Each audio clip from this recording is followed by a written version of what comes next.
성경 구절 중에 최근 미국 사람들에게 가장 많이 알려져 있고, 그리고 미국 사람들이 가장 많이 인용하는 성경 구절이 무엇인지 아십니까?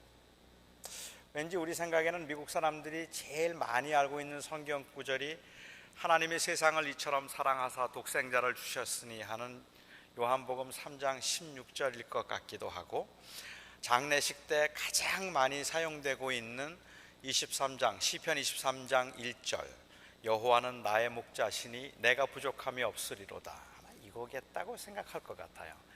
그런데 현대 미국 사람들이 가장 잘 알고 있는 성경 구절은 마태복음 7장 1절이랍니다.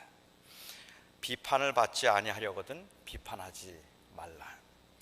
요즘 세상에서 아무도 비판하지 말라는 말씀은 상대방의 의견, 종교, 상대방의 라이프 스타일을 존중하라는 의미가 강하기 때문에 남이야 어떻게 살든지 남의 생활과 남의 사상에 간섭하거나 자기의 신념과 자기의 의견을 상대방에게 강요하지 말라는 의미로 해석될 수 있습니다.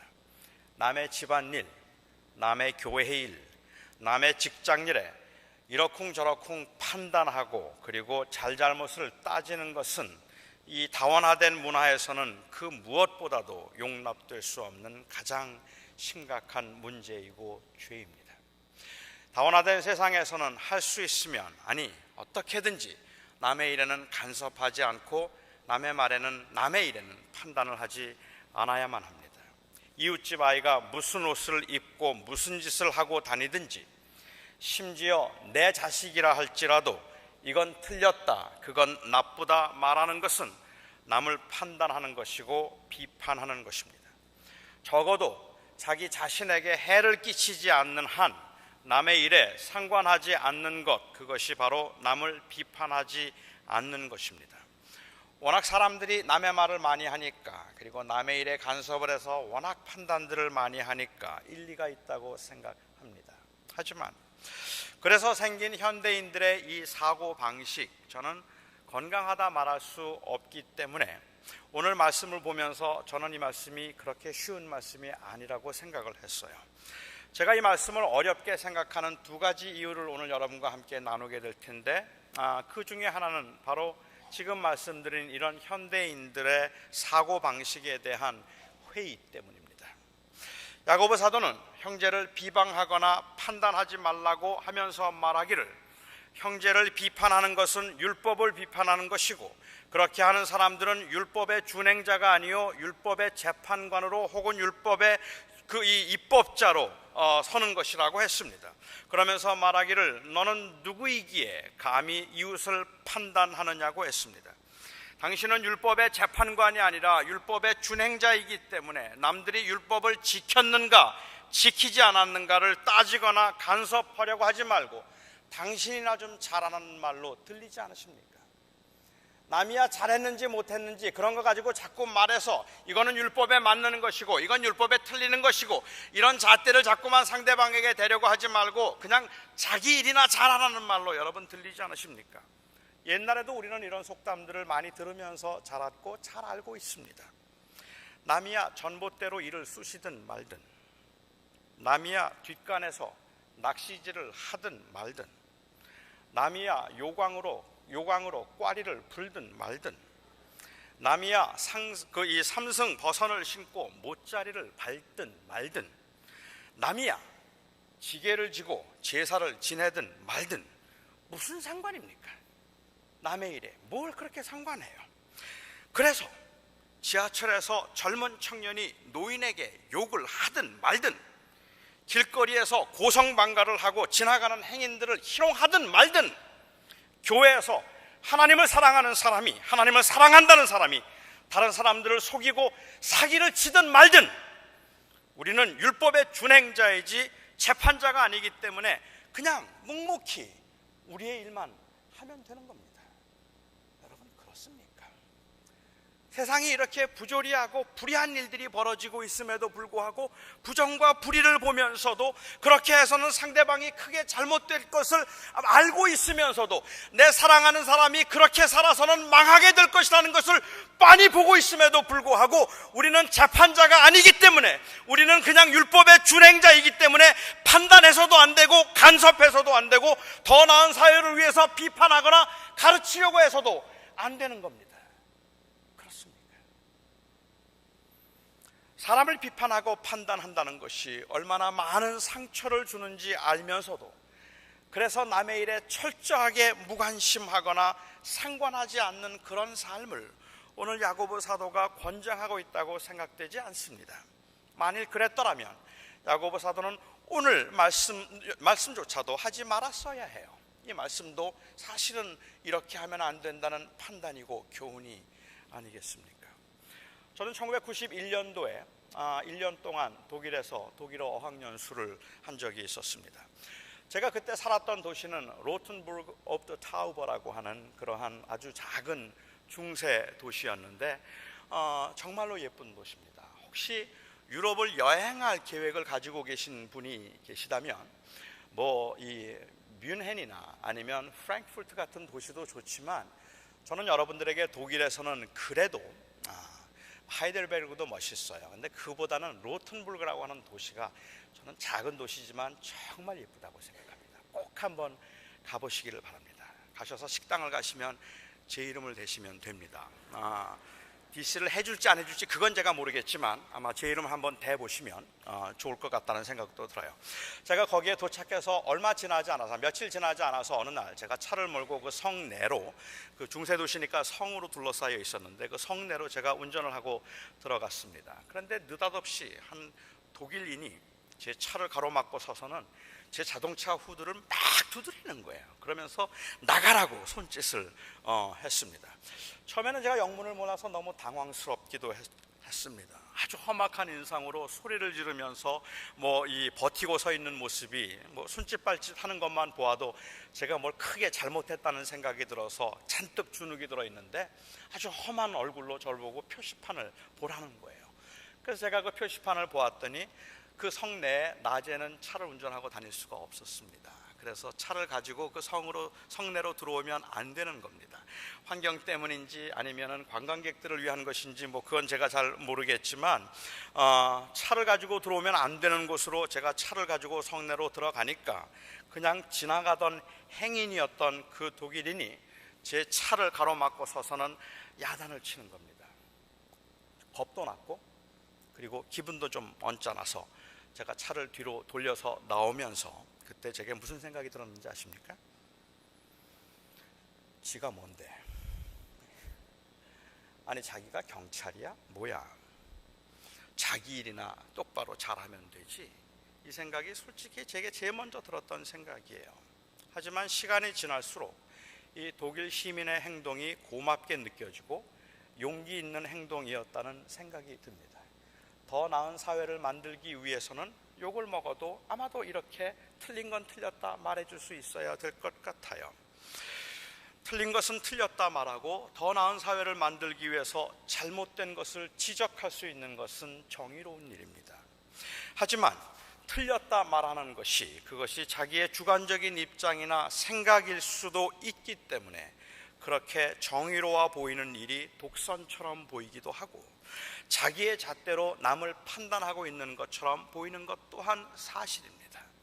우리는 율법의 준행자가 아니라, 율법의 재판자가 아니라 준행자라는 말이 그릇된 길로 가는 사람들을 보면서도 말리지 말라는 의미로 볼 수 없고, 교회가 불의와 부정을 행하고 있는 것을 보면서도 남의 일이니까 상관하지 않거나, 예수 믿는다고 말하는 사람들이 그 삶 가운데서 결코 그리스도를 영화롭게 하지 않는 모습을 보면서도 그거는 그냥 남의 삶이니까 내가 간섭할 일이 없겠다고 생각하는 것, 그것은 그렇게 건강한 모습도 아니고 오늘 말씀이 의도하는 바가 아니라고 생각합니다. 이웃을 판단하지 말라는 말씀은 옳고 그름에 대한 모든 판단을 멈추라는 의미라고 볼 수 없습니다. 저는 이 비판과 비방에는 차이가 있다고 생각하고, 오늘 말씀에서 금하고 있는 것은 비판을 금하는 것이 아니라 비방을 금하고 있다고 저는 그렇게 믿습니다. 그렇다면 비방과 비판의 차이가 무엇일까요? 어떤 분들은 말하기를 비판은 있는 사실을 말하는 것이고 비방은 없는 것을 꾸며내어서 말하는 것이라고 그렇게 정의하기도 합니다. 그런데 사실 없는 것을 꾸며내어서 말하는 것은 기분이 굉장히 나쁘기는 하지만 하나도 무섭지 않고 하나도 위협이 되지 않습니다. 나는 그런 말 한 적이 없는데, 나는 그런 일을 한 적이 없는데 누군가가 그 말을 만들어서 저에 대해서 악하게 말하고 다닌다면 솔직히 저는 겁 안 나요. 정말 겁나는 건 제가 잘못한 걸 알고 말하고 다니는 사람들입니다. 그러니까는 사실을 말하는 사람들이 사실은 더 무서운 사람들이라는 거죠. 진짜 겁나는 것은 바로 그런 모습인데, 비방으로 한다면 아마도 사탄을 따라갈 존재가 이 세상에 없을 거라고 생각합니다. 사탄은 거짓말장이라고 했고 비방자라고 했고 혹은 참소자라고 했습니다. 스가랴라고 하는 선지자가 그 스가랴서 3장에서 환상을 한번 봅니다. 그런데 그 환상 가운데 보면 여호와 앞에 여호수아라고 하는 대제사장, 이스라엘을 대표하는 여호수아가 서 있습니다. 얼마나 남노하고 허름한 모습인지 더러운 옷을 입고 꾀죄죄한 모습으로 그 앞에 두렵고 떨림으로 서 있습니다. 그리고 그 오른쪽에 사탄이 있어서 사탄이 끊임없이 참소를 합니다. 사탄이 뭐라고 참소했을까요? 사탄이 무엇이라고 비판을 하고 비방을 했을까요? 사탄이 한 말들은 모두가 다 이 자는 악한 자입니다. 여기에 있는 이 여호수아는 더러운 자입니다. 이스라엘 백성들은 불의한 백성입니다. 그들은 하나님을 배반한 자들이고 그들은 하나님의 약속을 무시한 자들이고 그들은 범죄한 자들이고 그리고 그들은 세상을 사랑한 자들입니다라고 그렇게 말하지 않았겠습니까? 끊임없이 하나님을 배반하고 언약을 어기는 악한 자들이라고, 사랑받을 자격이 없는 자리라고 말했을 겁니다. 사탄이 한 말 가운데 하나도 틀린 말이 없습니다. 사탄은 한 번도 틀린 말을 만들어낸 적이 없습니다.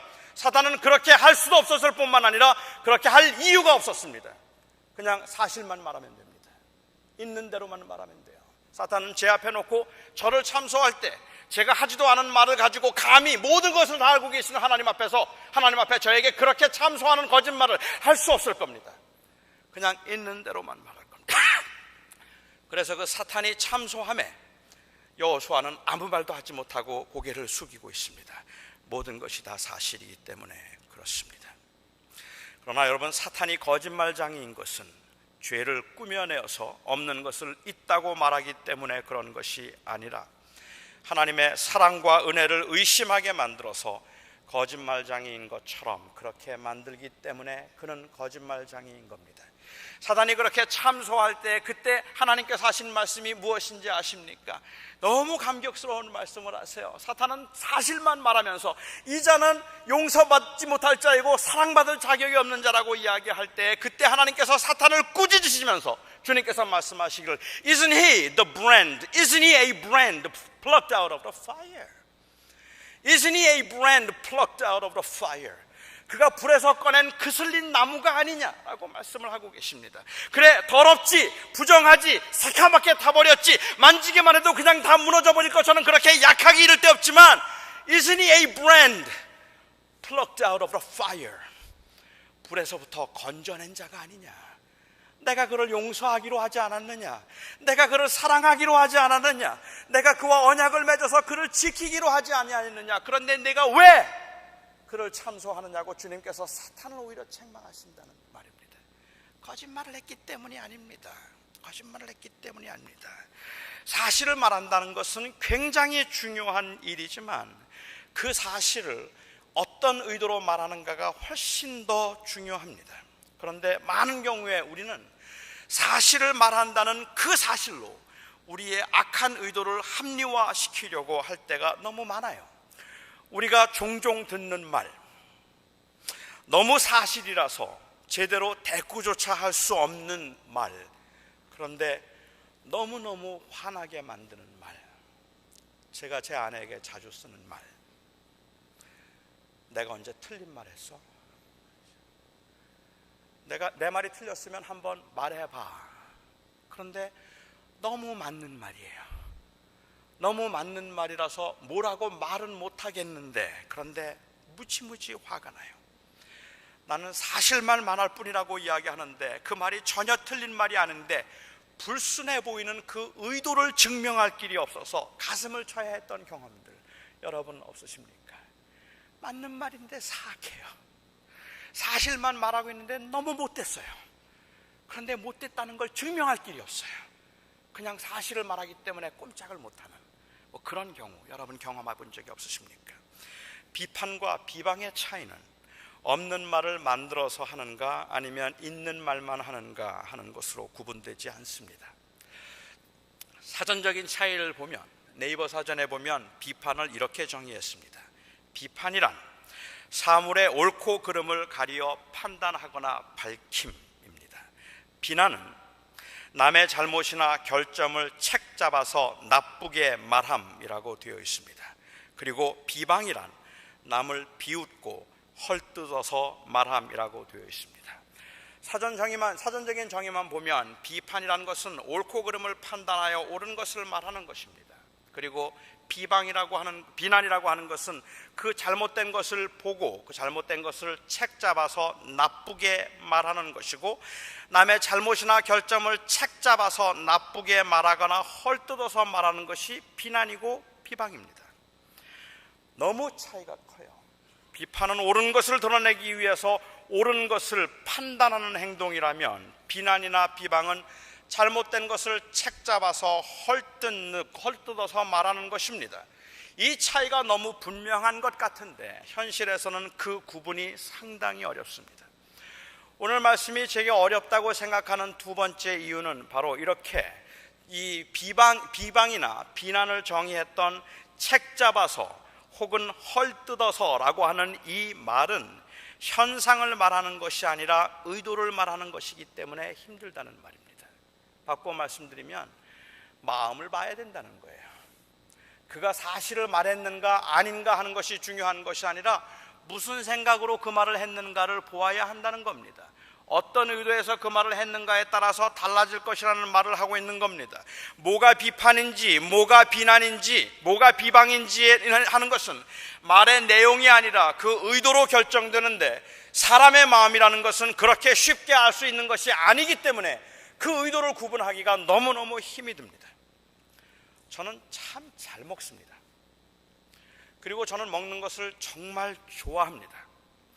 저는 그게 사실이기 때문에 누가 저에게 밥을 좀 그만 먹으라고 말했다면, 사실을 말했으니까 그것은 비판이 아니다라고 그렇게 확정할 수 없습니다. 그것이 비판인가 비방인가 하는 것은 잘 먹는 저에게 너무 먹지 말라고, 너무 잘 먹으니까 먹지 말라고 말했다는 것이 아니라고 저는 생각해요. 제가 잘 먹는 것을 보면서 저렇게 먹으면 건강에 해롭기 때문에 좀 그만 먹으라고 말한다면 그건 비판입니다. 건전한. 그리고 그만 먹으라고 하고 자기가 먹으려고 하면 그건 비방입니다. 이제 그만 먹으라고 해놓고서는 자기가 먹으려고 그러는 것 같아서 저는 저에게 그만 먹으라고 말하는 모든 사람들을 의심합니다. 저렇게 말하고 다 자기가 먹을 것 같아서 저는 그 말을 그대로 믿을 수가 없어요. 그게 비방인지 비판인지 모르겠어요. 나름대로는 열심히 제가 목회를 하고 있는데 목회 좀 똑바로 하라고 누가 말한다면, 사실이 아닌 말을 했기 때문에 그게 비방이 되는 것은 아닙니다. 누가 저에게 목회를 똑바로 하라고 말했다면, 제가 정말로 목회를 바르게 하기를 원해서 한 말이라면 그 말은 제가 들어야 할 비판일 것이고, 저의 사기를 떨어뜨려서 더 이상 목회를 하지 못하도록 하기 위해서 한 말이라면 차라리 귀를 기울이지 말아야 할 비방일 것입니다. 어떤 의도에서 그 말을 했는가 하는 것을 찾아보는 것이 중요한데 이게 가능하지가 않다는 말이에요. 도대체 나를 위해서 하는 말인지 그것을 의심이 되기 때문에 우리는 남의 말을 쉽게 받아들일 수가 없는 것 아니겠습니다. 저는 오늘 말씀이 비방과 비판의 차이에 관해서 암시하고 있다고 생각하지만, 오늘 말씀의 핵심은 남들의 의도를 잘 헤아려서 비판과 비방을 구별할 수 있는 판단력을 가지라는 것이 아니라, 비판이라는 명분 아래 비방하지 않도록 자신의 의도를 잘 살펴야 한다는 것이 바로 오늘 본문 말씀의 핵심이라고 저는 믿습니다. 사람의 마음이 얼마나 간사한 것인지 사람들은 다른 사람들뿐만 아니라 자기 자신까지도 속이려고 할 때가 많이 있습니다. 남이 안 되었으면 좋겠고 내가 인정을 받았으면 좋겠다 싶어서 남을 비방하면서도 그 사람을 위해서 건전한 비판을 하고 있는 것이라고 스스로를 속일 수 있고, 그리고 마치 자신의 의도를 아주 선한 것인 양 합리화시킬 수 있다는 말입니다. 남의 문제에 관해서 은근히 끄집어내서 그 이야기를 하고 굉장히 걱정하면서 말하는 것처럼 하는데, 정말로 이 사회가 불의한 것이 답답하고 안타까워서 화가 나서 견딜 수가 없어서 말하는 것 같은데, 그런데 내 중심을 살펴보면 사실은 그것은 그냥 이야기거리를 만들기 위해서 끄집어낸 그러한 경우에 불과할 때가 얼마나 많은지 모른다는 말입니다. 도대체 그 의도를, 내가 다른 사람이 무슨 말을 왜 하는지 그 의도를 파악하는 것은 가능하지 않아 보인다 할지라도, 여기에 지금 말씀하고 계시는 것은 하나님께서 너를 입법자로 세워주거나 아니면 너를 재판관으로 세운 것이 아니라 율법의 준행자로 세웠으니 이웃을 사랑하라는 그 말씀을 가지고 내가 정말로 이웃을 사랑하여서 그 말을 하고 있는 것인지, 아니면 너 자신의 위치와 지위를 위해서 그 말을 하고 있는 것인지 잘 판단하라, 그 말씀 아니겠습니까? 너 자신을 돌아보라는 말씀을 하고 계시는 겁니다. 야고보는 그냥 비판하는 것이 나쁘다고 말하는 것이 아니라, 입법자와 재판관은 오직 하나님 한 분이시니까 비방하지 말라고 하십니다. 하나님만 판단할 수 있으니까 남의 일에 간섭하지 말라는 말씀이 아닙니다.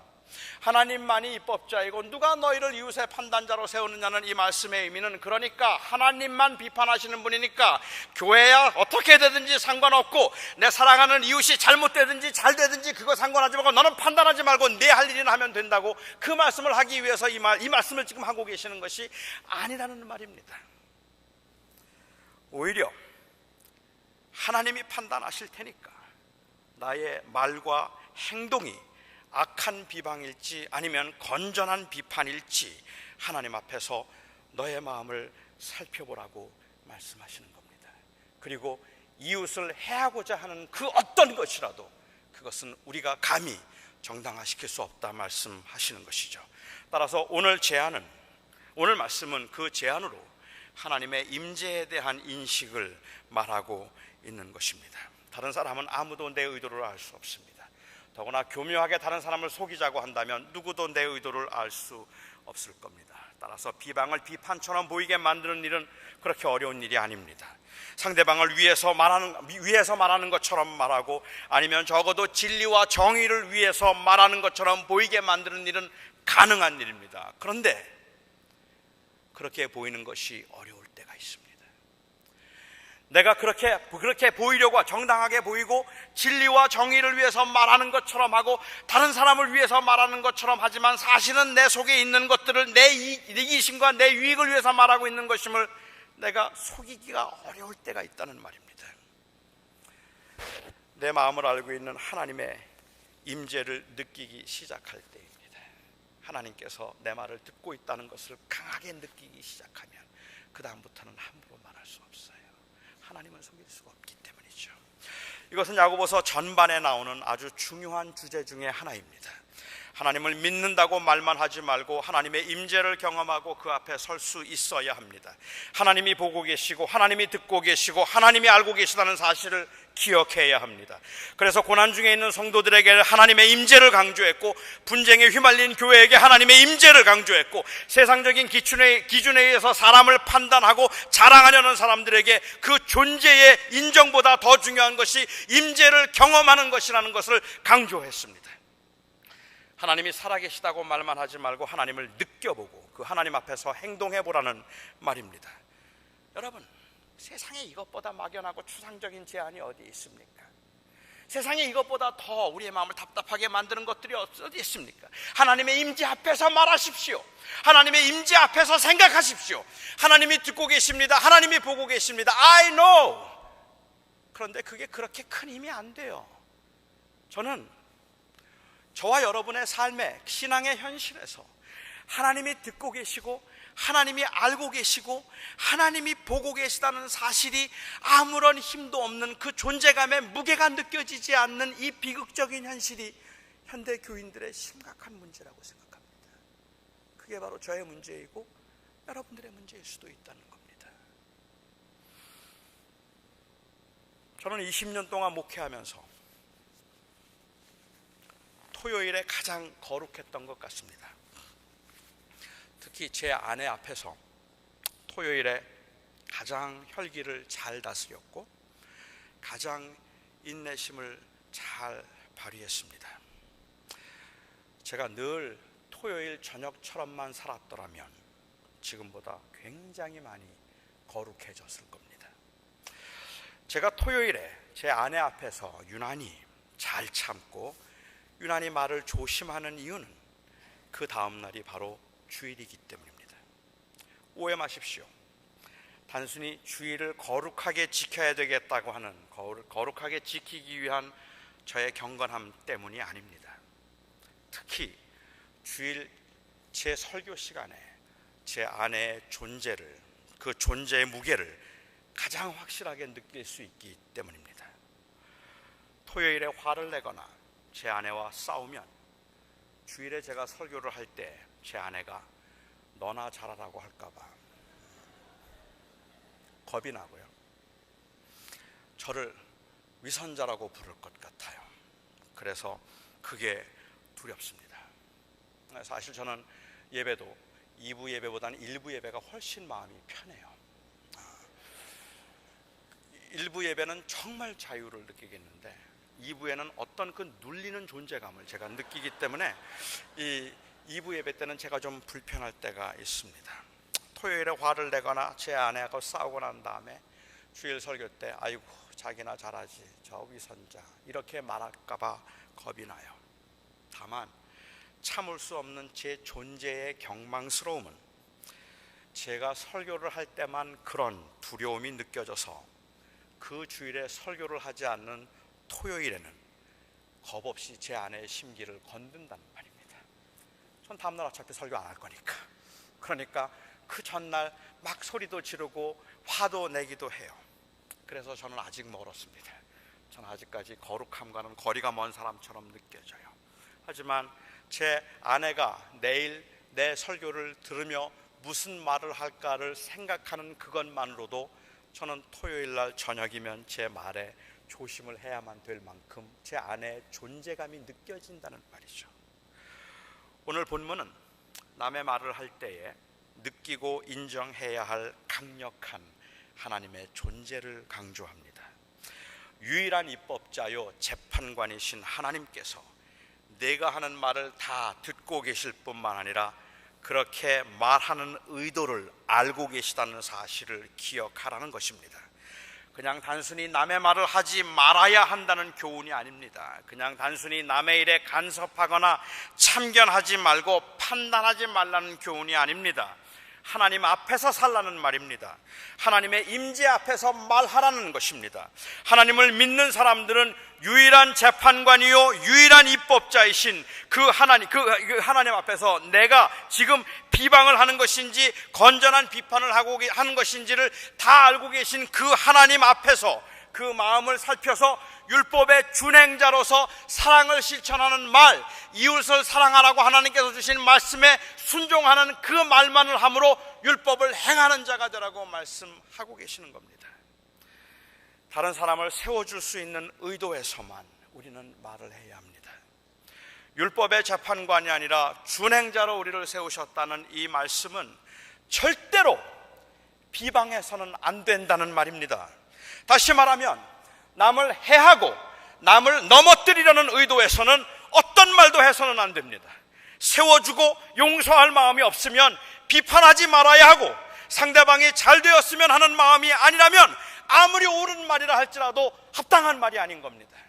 내가 그 사람을 세워주겠다는 뜻이 아니라면, 내가 정말로 그를 바르게 세워주어야 한다는 그러한 의미가 아니라면, 내가 틀린 말이 아니기 때문에 한다고 합리화시키지 마십시오. 하나님이 그 마음을 보셨습니다. 하나님이 그 마음을 아십니다. 어떤 마음으로 무슨 의도에서 내가 말을 하는가, 주님께서 말씀하시기를 너는 율법의 준행자가 되었다고 말씀하시는 것은 판단을 하면, 남에 대해서 말하면 안 된다는 이야기를 하고 있는 것이 아니라 오히려 이웃을 사랑하라는 그 계명에 어긋나는 의도에서 하는 말들은 절대로 용납되어서는 안 된다는 말을 하고 있는 겁니다. 하나님이 들으시니까, 하나님이 보고 계시니까. 하나님은 살아계신 분입니다. 하나님은 제 말을 듣고 제 마음을 아시는 분입니다. 그 하나님을 믿는다고 고백하는 사람들은 하나님 때문에 울고 하나님 때문에 웃습니다. 아무도 모르고 눈치조차 채지 못했지만 하나님 때문에 나 홀로 있는 그곳에서도 말할 수 없는 수치감을 느끼기도 하고, 모두 다 손가락질을 하는 때에도 하나님 때문에 용기를 얻습니다. 아무도 알아주지 않는 것 같아서 너무 억울한 때에도 하나님 때문에 참을 수 있고, 너무 불안해서 견딜 수 없다가도 하나님 때문에 위로를 받습니다. 남의 말을 함부로 할 수 없는 것, 그것도 하나님 때문이고, 사생활처럼 보이는 남의 일에 충고와 권면을 할 용기를 가지는 것도 바로 하나님 때문입니다.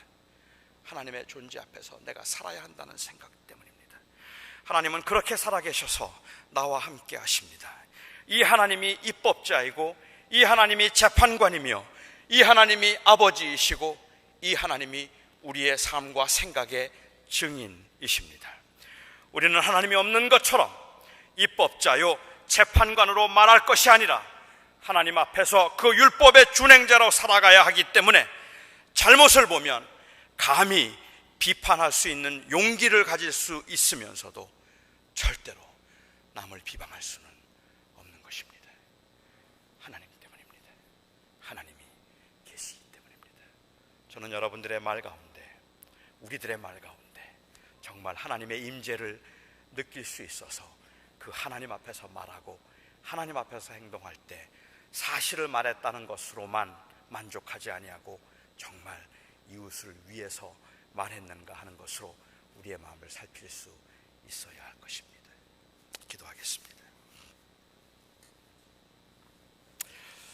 자비로우신 아버지 하나님, 하나님 앞에서 하나님과 함께 하나님과 동행하며 살기를 원합니다. 우리의 모든 것을 아시는 하나님, 내가 왜 그 말을 하는지, 제가 왜 그 말을 하고 싶어 하는지, 제가 정말 그 마음 중심에 무엇이 있는지 다 아시는 하나님, 하나님을 의식하며 하나님의 거룩한 임재 앞에 살아가기 원합니다. 그 하나님이 예수 그리스도를 통하여서 우리에게 주신 그 구원의 은혜를 믿는 믿음 때문에 비록 우리는 부족하고 미련하고 연약하다 할지라도 이는 불에서 꺼낸 그슬린 나무가 아니냐. 주님이 저희를 그렇게 보신다면 그 하나님 앞에 우리가 의로운 척, 거룩한 척, 우리 자신의 악한 의도를 감추려 하기보다 오히려 겸손하게 그 허물과 잘못을 주님 앞에 고하며 우리가 조금 더 거룩하고 경건한 모습으로 살기 위해 주 앞에 다시 다짐하는 저희들이 되게 하여 주시옵소서. 저희들의 입을 거룩하게 하시고 저희들의 말을 하나님 정화하게 하셔서 남을 비방하는 말들은 입에도 담지 말게 하여 주시옵시며, 하나님 거룩하고 경건한 이유에서 비판을 할 때라도 그것이 사실이라 할지라도 내가 정말 다른 사람을 위해서 말하고 있는 것인가를 살필 수 있는 저희들의 그 살아있는 영성 되게 하여 주시옵소서. 예수님의 이름으로 기도하옵나이다.